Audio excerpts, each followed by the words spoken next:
আজকে তো একাদশী, তো একাদশীর ওই যে খাবার নিয়ে বসে পড়েছি। যেখানে আছে আম কলা, সকালে ঠাকুরকে দিছিলাম আম কলা, ওইটাই আমি রেখে দিছি।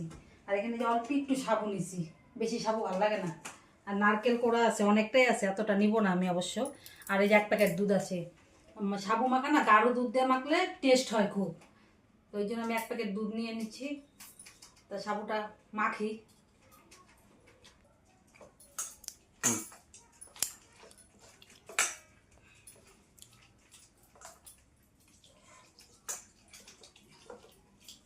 একার জন্য তো আর অন্য কিছু করতে ইচ্ছে করে না, সাবুই খাই আমি।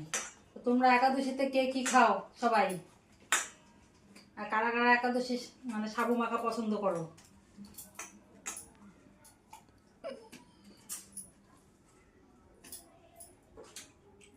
তো আমি সাবুটা খেয়ে নিই।